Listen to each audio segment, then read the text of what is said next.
What's up, everybody? Welcome back to Couple Things. With Sean and Andrew. This is going to be an interesting one. I don't know how many parts this will be cut up into. We have a secret that we've been keeping for a while.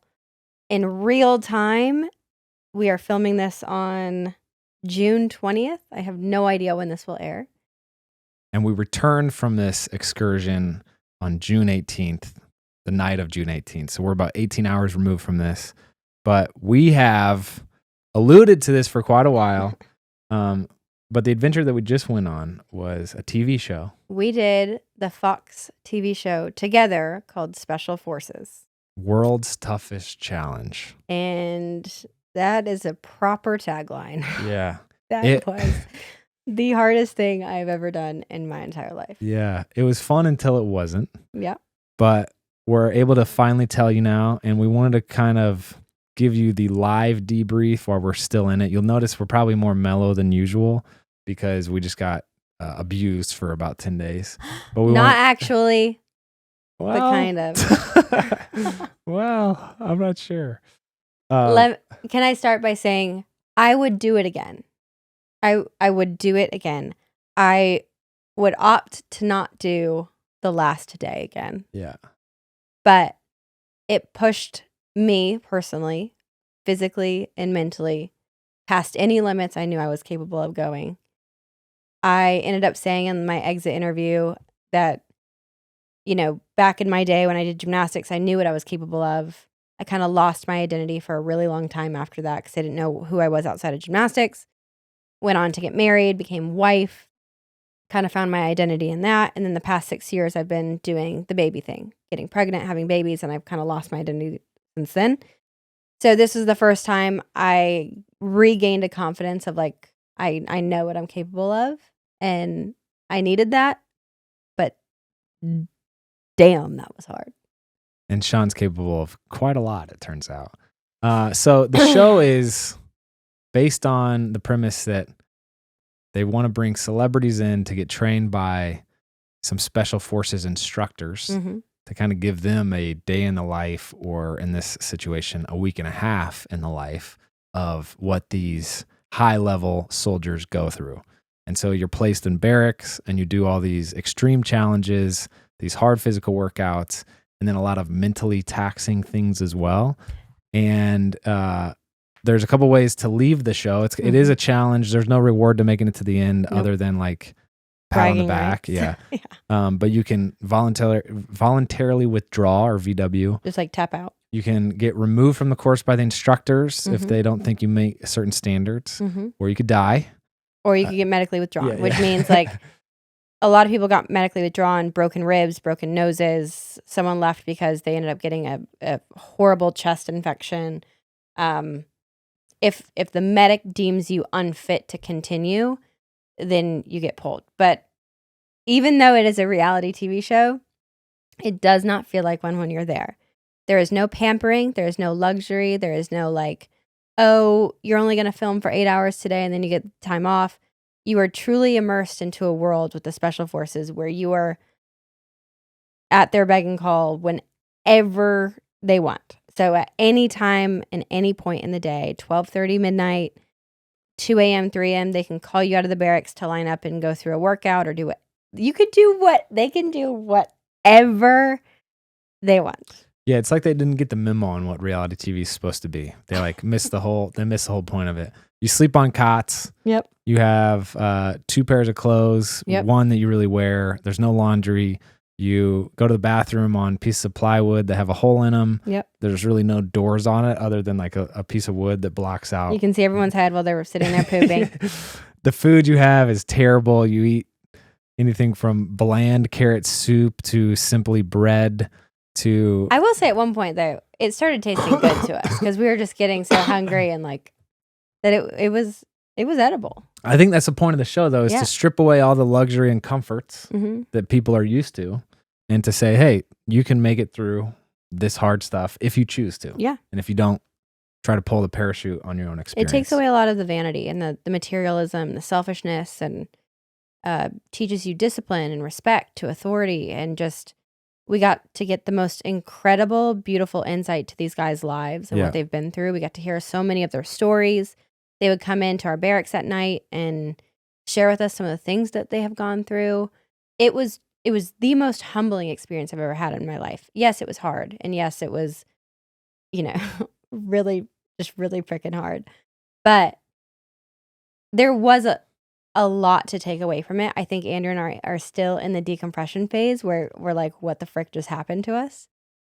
But I think the farther removed we get from it, we'll be able to see how much wisdom they were able to share with us in such a condensed period of time, and how much we actually got to learn not only about ourselves, but our other fellow recruits and bonding with them. There was something really cool about bringing 18 celebrities together and stripping away their identities, like everything that makes them individual, and stripping you down to such a raw, vulnerable state. We got to know everybody, not because they were, Heisman winners or, they had one of the most successful podcasts in the world. Like we truly got to know them for them, which was really beautiful. Yeah, and you don't have any access to phones or the outside world, so you're just getting to know people based off your interaction with them, which is really nice to not be jaded by whatever scandals or success people have previously had, and just get to know people based off how they treat you and others. And when Sean says it's really hard, there's a couple things that go into that. So you're doing a lot of fear-inducing activities that simulating drowning. Yeah, it's really fun and extreme things, like once in a lifetime. Yeah, that's part of it, is just kind of facing those fears and like dealing with the adrenaline that comes with that. And so we did everything from simulating a plane crash into the water to rappelling down a dam. And let me give an asterisk. The simulation part of it is not like, oh, you are on land and they pour buckets. No, we actually got strapped into a plane and a crane took the plane and lowered it into the water until it was fully submerged. And we're fully strapped in, and it's not until you're submerged a certain amount of time before you can attempt to rescue yourself and get out. So like they truly exploited fears. They took every possible fear of claustrophobia, heights, authority, pain, interrogation, kidnapping, explosions, like all of this. Yeah. And put an activity or a challenge around it to see how mentally tough you are in being able to push through some of your biggest fears. Yeah, and as it was reality TV, our onboarding to the show included sitting down with a psychologist and doing an hour-long interview just for them to get to know you, and they're taking notes on any quirks or blind spots that you may have, any fears that you may have. You take a 340-question psych quiz. You take a couple personality tests. You do a couple more interviews with other people in the medical field. And so they get to know you really well, and they kind of purposely put you in situations that they know are going to be uncomfortable specifically for you, as well as the other cast members. So I think all of those psychological personality trait tests were personally just gifted to the interrogators. Yeah. So again, a couple different categories of hard. The fear is one, and we jumped out of helicopters, rappelled down 300-foot dams. We got gas masked. We got a couple different height stuff. You had to jump through a canyon. A claustrophobia test where you had to crawl through like 800 meters of these tiny, tiny tunnels that like I had a hard time fitting through, let alone Andrew. Yeah. At one point it would fill with water and you would think you were drowning. So that's one hard. And I would say that was the fun version of the hard. For us. The other hard was just how your body coped with 10 days of pretty much nonstop action in the sleep deprivation. 115 degrees Saharan heat with abnormal food. You're not sleeping well. You're breathing in dust, and so that's where the lung infection came in for one of our friends, one person specifically. But we all kind of had this desert cough, we called it. And so that was very uncomfortable. You have to deal with certain injuries and nicks and bruises. That you don't get to like pamper yourself with. So there's not like readily available a PT of any kind. You literally are just dealing with it on your own. Yeah, and you can't just opt out of the next activity to give yourself a little break. We had like a first aid kit available. That was about it. Yeah. Sean, do you ever think about what a day in the life of someone like Taylor Swift or The Rock must be like? Yes. Jetting between time zones, rehearsals, meetings, workouts. I honestly don't know if I'd last 30 minutes before crashing. Same. And while we don't exactly live that life, our schedules can feel just as nonstop, which is why we have been loving Kachava. It keeps us fueled and actually makes us feel like we can keep up with everything that's going on our plate. And now they've got a brand new flavor, Yum. Strawberry. It has real freeze-dried strawberries in every scoop. It tastes so good. The first time I tried it, I was shocked. It's like a strawberry milkshake, but packed with actual nutrition. Yes, and it's not just delicious. Every serving is loaded with 25 grams of plant-based protein, 6 grams of fiber, and 85 plus superfoods, nutrients, and plant-based ingredients. We're talking adaptogens, antioxidants, greens, probiotics, all of the good stuff. And I love how easy it is. I just throw mine in a shaker bottle with almond milk or iced coffee, and in seconds, I've got a creamy shake that keeps me full and energized for hours. Same. I use it as a quick breakfast or even lunch on the go. It's fast food redefined because it's convenient, but actually so good for you. Plus, there's no artificial flavors, there's no preservatives, no gluten, no animal products, just clean plant-based fuel that supports energy, digestion, immunity, you name it. You've never tasted strawberry like this. Go to kachava.com and use code EASTFAM for 15% off your next order. That's Kachava, KACHAVA.com, code EASTFAM for 15% off. You know that moment when you find the perfect piece of furniture online and then the price tag makes your jaw drop? Absolutely. I've been there literally yesterday. That's why I am obsessed with dupe.com. This will change your life, you guys. It has become my go-to shopping hack. I am so grateful for Dupe. Here's how it works. Just type in dupe.com / before any product link you're looking at, and instantly it pulls up more affordable options. And the best part, these aren't cheap knockoffs. Most of the time, the furniture comes from the exact same factories as the expensive brands. You're just not paying the markup for the label. Exactly. Millions of people have already used Dupe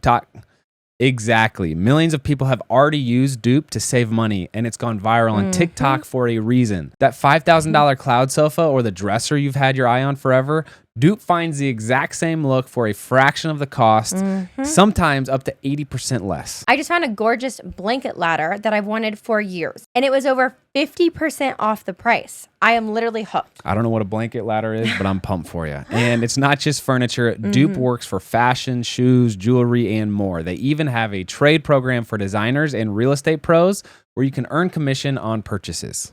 Dupe.com really is that simple. No account, no sign up. Just type dupe.com / before any product URL and watch the magic happen. Stop overspending on brand names and start saving with dupe.com today. So that's the other version of hard. The third version of hard, when she says that, is I think the always on mentally. And so like Sean said, you're able to be woken up maybe at midnight, maybe at 5 a.m., maybe during any downtime. They might holler that the recruits need to be on the parade square in 3 minutes. And so you're kind of like stressed and always on edge, needing to get ready.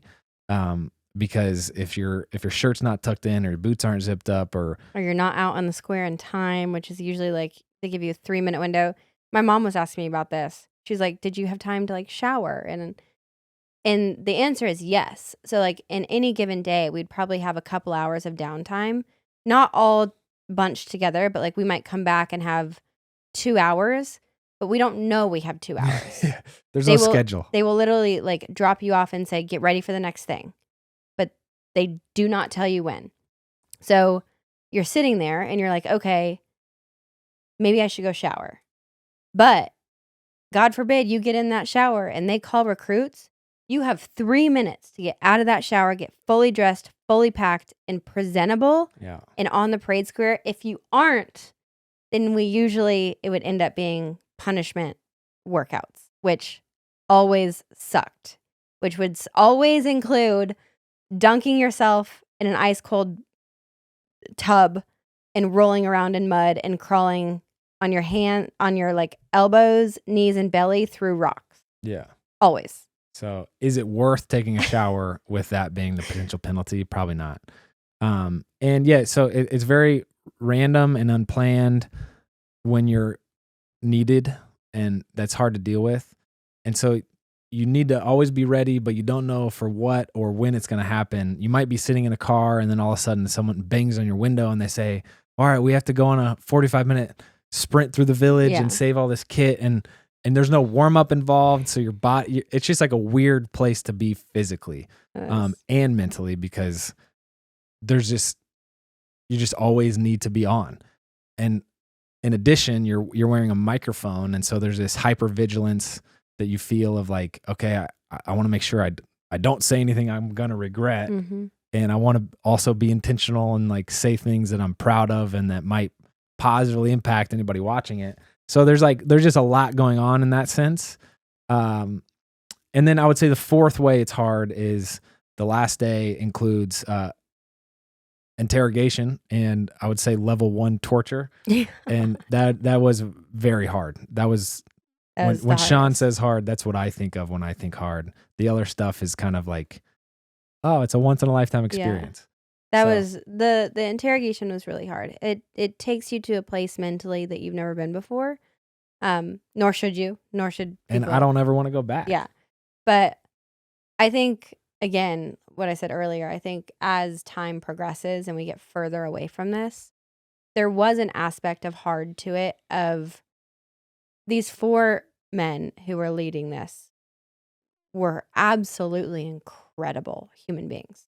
Their ability to look at each and every one of us and see our flaws way more than we ever could and push us to break through them was incredible. And I remember there were many times where like Andrew would get called in and to talk to them, and they would have these one-on-one sessions with you where they would want to get to know you better so they could push past, boundaries or like limitations or guards that you had, and they could see you very clearly. And there were multiple times Andrew and I would come back from those, not together, but separate, and be like, I'm so confused. But it's like the farther you get through the course, you started being able to see these things a little bit better in different ways. Yeah. And be like, holy crap, like I actually think there's something there that they're talking about or they're seeing. And that's a level of hard where like, even when you get to the interrogation, they're exploiting all of these things to you. And you're trying to like look at yourself in a reflective way and say,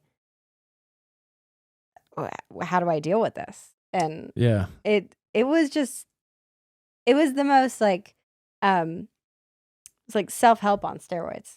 It really is. There's a certain amount of self-awareness that you gain from being put in such an uncomfortable position with a bunch of strangers you don't know, and all of a sudden you're using these toilets and seeing, like, making eye contact. Like, it's just uncomfortable in so many different ways, along with the physical and the fear, that you learn a lot about yourself, which is good. Mm-hmm. And what you do with that learning, whether you stand up to it and confront it and tackle it, or you bow down to it and walk away from it, is also informative. And then just being pushed and prodded in so many different ways was really good. And there is something really special about bonding through that type of struggle. I'm really glad that Sean and I were able to do it together. Shout out to Fox. Thank you, Fox, for letting us do it together. We'll see after the edits. Yeah. But it was from us, who knows how it comes across. It was such an incredible experience to do together. Yeah. This was filmed in Morocco. Yes. A tiny little village in central Morocco. Wars is that. Yeah. And so Sean and I were away from the kids for, I guess, 13 days altogether. 13 days, which was so hard. But that's why we intentionally took the family vacation around the world leading up to this, so that we could ride the high of that binge being together into this time away. To give you guys the timing, just so you're aware, since it looked very different on social media because of like having to hide a lot of this. We went to Japan, Singapore, and Dubai for 2.5 weeks, got back, and literally left for Morocco 24 hours later. It was just wild. So that's also why we're mellow, is because our body has no idea what time it is. Yeah. We've been just rolling for 4 weeks. Yeah. But we got to Morocco. We had to do a bunch of interviews for the show that you do all before the actual show is filmed. And got acclimated to the production crew and some of the other cast members. And then the first day we woke up really early. We had an hour and a half long drive. We got in a bus with all the other cast members, and then next thing you know, you're captured by hostiles, and a bag's put over your head, and you're thrown in mud, and it all happens very quickly. It's all very overwhelming. You don't know what's going on. You're getting yelled at, and they make you change into different clothes. One girl that was on the show didn't wear a bra, so it got weird. But that kind of began the next 9 days of sticking around for as long as you wanted to. That day we jumped out of the helicopter, which was insane. I've never been in a helicopter before. Never. Yeah. So that was really special. Again, you can see all this on Fox if you want to watch it. It's going to be way better than our description, but hopefully this gives you a little behind the scenes. I think we can skim through some of the activities.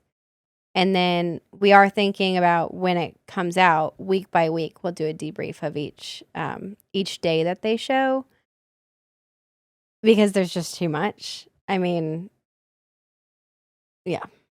So day 1, we jumped out of a helicopter. We also had the most insane physical challenge that I think it was the hardest one we did. I'm still injured from. At one point, Andrew and I were for that activity. So with every single activity or challenge you did, they would change up teams, groupings, whatever. It was a solo journey. So we're each there as individuals competing on our own, not necessarily against each other, because multiple people can win and cross the finish line or the course finish line. But on some days we did duos, and they would pair us with another person, or triplets, or 4, whatever. That day there were 2 teams. Andrew and I were on separate teams, and at one point we're crossing each other, hiking up this mountain, carrying sandbags that were 60 pounds, and we just caught each other's eye, and it was kind of this, what have we done? Oh, dude. Because it was, I thought I was going to pass out. I almost got heat stroke. Yeah. Dude. You're carrying 60-pound weights up slippery rock slopes that are very steep, and the Moroccan landscape in this part of the country, imagine the Sahara Desert, but it's not beautiful soft sand dunes. It's rock, scree. And so carrying 60 pounds of that, your body is in full activation mode. And that's after we did the mud workout. That was a half hour long. So that was brutal. It took me the rest of the day to recover from that, and there were a couple other things that we needed to do in the meantime. So I did not think I was going to make it past day 1, because I thought my body was going to shut down. Yeah. The next day. No, it was that night we got woken up at 12:30 a.m. and had to do another workout in the courtyard square. So that's the jumping in the water, rolling through the mud, crawling through the rocks, doing push-ups, burpees, pull-ups, monkey bars, tuck jumps, sit-ups.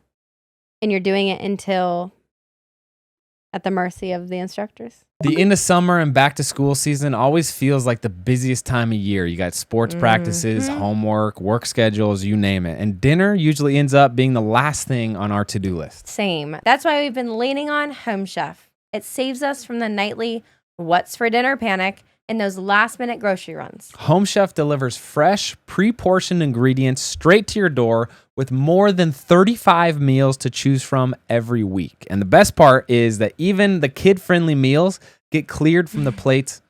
Yep. And the best part, even kid-friendly meals get cleared from the plates at our house. Jet's obsessed with the steak and potatoes meal, obviously.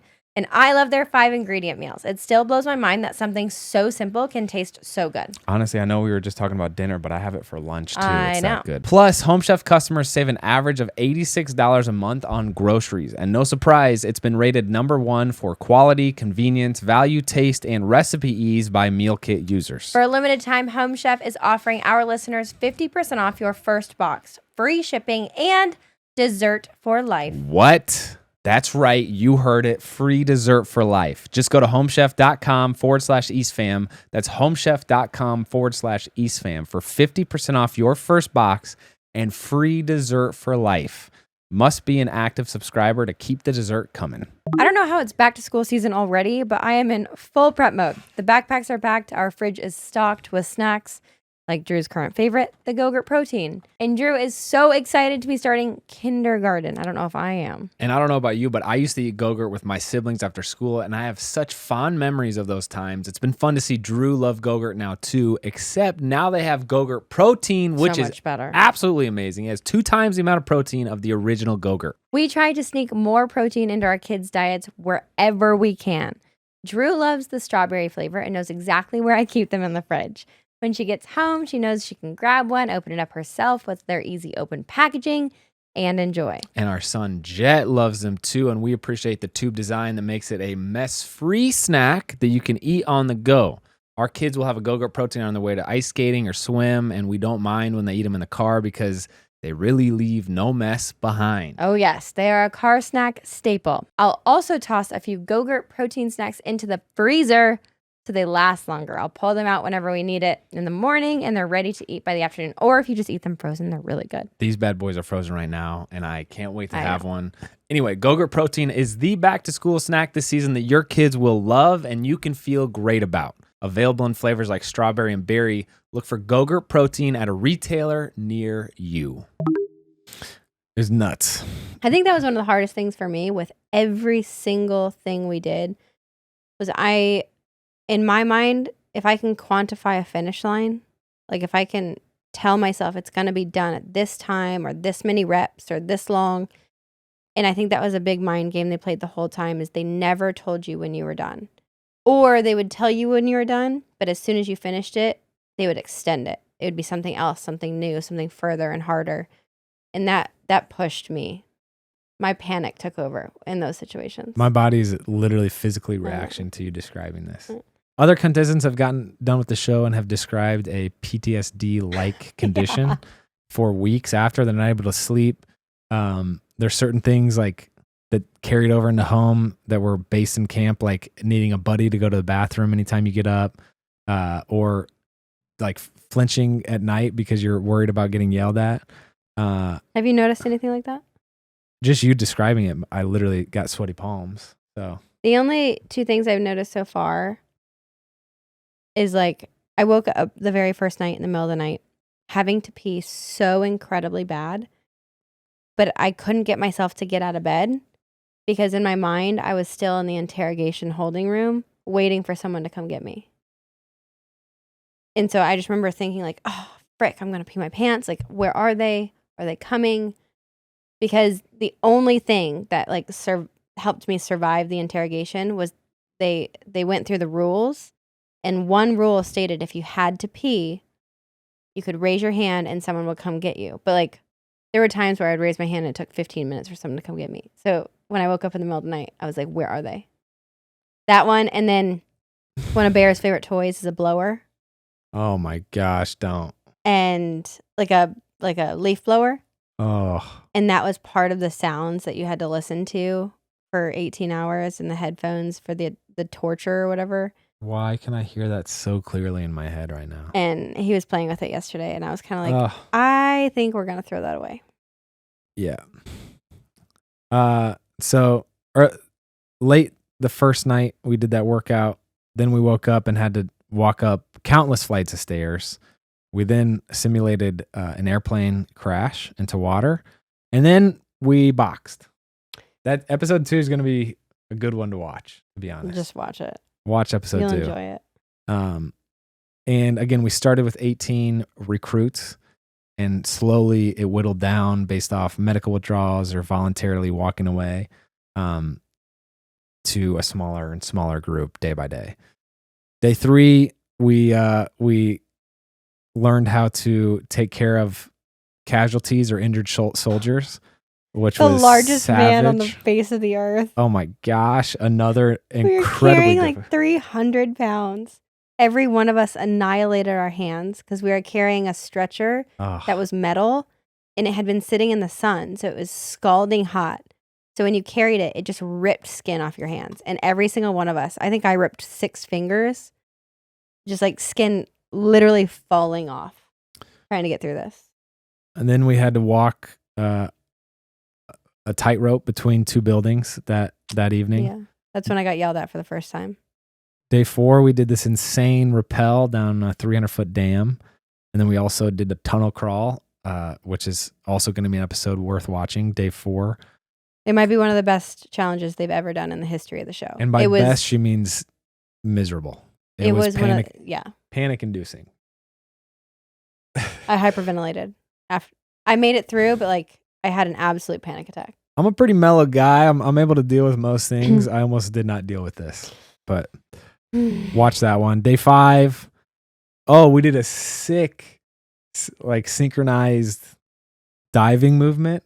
It's like, imagine a trust fall, but extreme. That was probably one of my least favorite things we did because I thought I shattered my face. I thought my face was busted into a million tiny little bones. I landed in the water and I literally couldn't breathe for probably 60 seconds. Yeah, that was a crazy one. We also had a relay race challenge workout that day. Which one is that? The kit carry, the truck kit carry. That was so horrible. Day 6, we had a gnarly hike and had to span the distance between 2 cliffs on a mountain. And we also played tackle football in the mud with no helmet or shoulder pads and that no day. rules. That one's going to be worth watching. That's going to be worth watching. Day 7, we got gassed. Yep. And then we took an epic hike down a beautiful canyon. It was like the first water we saw all week. And then we wrote letters to loved ones that evening as well, which... Death letters. Honestly, if the whole experience only included that, it would have been worth it. I don't have my letters. They're not at home? That wasn't them? Oh, dang. I know. Shoot. It's okay. Sorry. I'm sure they're going to air it, so... And then day 8 and 9 are kind of blended together. I think that'll be the last episode, but we had a mountain workout where we had to carry tires, ropes, and chains up the hill, which was savage. I about broke on that one. And then we had to do a land navigation thing, and then you get captured and the interrogation / torture begins. I will never forget that last workout where we had to carry chains and tires and stuff all the way up the hill. I was just gassed. Like my body was gassed. My mind felt gassed. I was just kind of done. DSQ walked with me 90% of that way. And it was the words he was speaking to me going up that hill was on repeat in my head until I crossed the finish line. It was encouraging? Oh my gosh. Wow. And it was only because of that I finished. Wow. I literally could hear his voice for 18 hours. And I can't repeat what he said because it's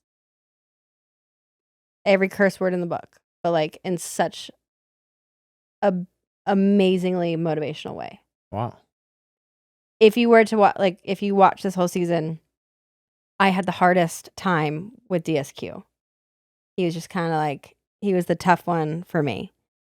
We had the hardest interactions. I was most intimidated by him. I think because maybe he saw a lot of my weaknesses very clearly and talked through them. He's a phenomenal coach. I even said this at the end. I was like, you made me want to be a better person from like the very beginning. So it was this like full circle moment going up that hill when he started saying like encouraging things to me. And I just remember thinking, I just like held on to that. And when I didn't know that. When we were in interrogation and I'd start to feel panic, I would just like hear his voice. And I'm like, okay, freaking 1 more hour. Wow. 1 more hour. 1 more hour. Wow. A couple of takeaways that I had from the show were that I did better in team environments than individual. Like I really thrived anytime there was a group involved. Whereas individual, I wasn't as engaged, or I definitely didn't enjoy it as much. And I think the lack of enjoyment led to lower performance.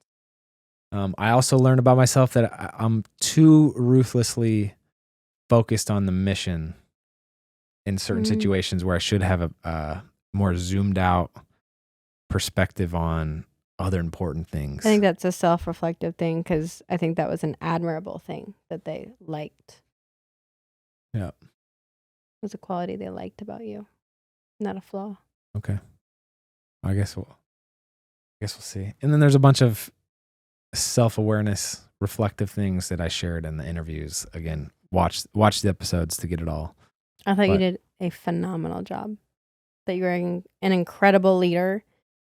I think you were able to be human through it and not turn off. I think it was really cool to see you win almost every physical possible challenge we did, but still be lighthearted and loving and then push through a lot of pain, which is, I respected you. Thanks. It was really fun to get to know you better. They say to know is to love. And I feel like I got to know a new aspect inside of you that I had not seen. Did I turn into a robot? I need to fix that. Yeah, it was. I feel like I saw a gymnast Sean, which I never knew gymnast Sean. It was a different person. She's scary. She's a different person. She's scary.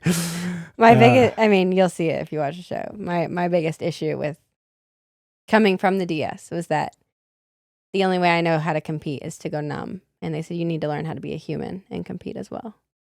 Yeah. We got discharged and had to go through this whole process with a medical team, a psychiatrist who said pretty much for the next 2 weeks, so we're a day and a half into the 2 weeks, our body is going to be just adrenally fatigued. Mm-hmm. And if you think about athletes talk about the importance of visualization and how that really mimics the physical experience of actual practice, with the fake explosions and the real yelling, the actual high intensity things we were doing, I do feel like we got a really unique perspective on the life of a soldier on deployment and a soldier in the heat of training. And I gained a whole new respect for the people that have served our country. Mm-hmm. I'm deeply grateful. It's going to be a good show to watch, to be honest. I don't know what didn't happen on that show that does well on TV. But I will say this too, to anybody listening who, if you're ever given the opportunity to do something like that, I think you should. Yes, we're sitting here saying it's the hardest thing we've done in our life, but I think because of that, we got to grow as people, as parents, husbands, wives, individuals. We got to gain an understanding for our servicemen and women that we would have never have had, even though like we worship the ground servicemen and women stand on already. That just took it to a whole new level. I can't recommend it enough.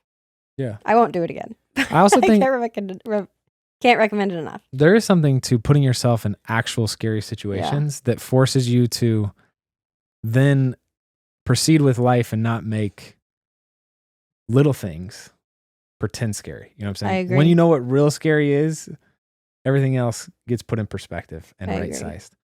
And there were some scary things, and there were some real injuries as part of that scary. We all got beat up, bruised, cuts, blisters, so many bruises, thorns and palms, feet torn up.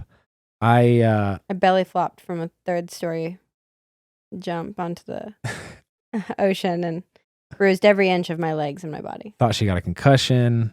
Thought she got 2 concussions separately. The Christy one and the backwards trust fall. Oh, yeah. And then I got 2 bloody noses separately. Yep. I thought I broke my nose. Multiple times. And then I might have cracked a rib. Yeah. So it was real. It was real, but it was a real good time. It was. Now that it's done. I'm glad we did it. Thank you to Fox. Thank you to Evan at Fox. Thank you to Q, Rudy, Billy, Foxy for all the efforts you put into organizing that. Thanks to production.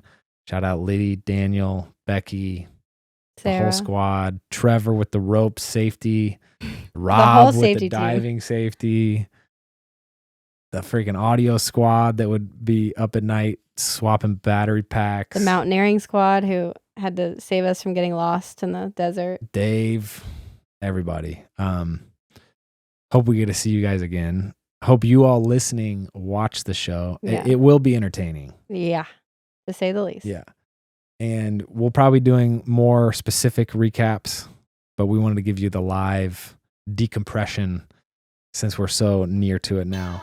But that's all we got. And that's the secret. We have no more secrets. No more secrets. I don't like keeping secrets from you. Yeah. We're not good at it. It's not natural to us. We'll let you know when it comes out. But that's all we have. I'm Andrew. I'm Sean. Till next time.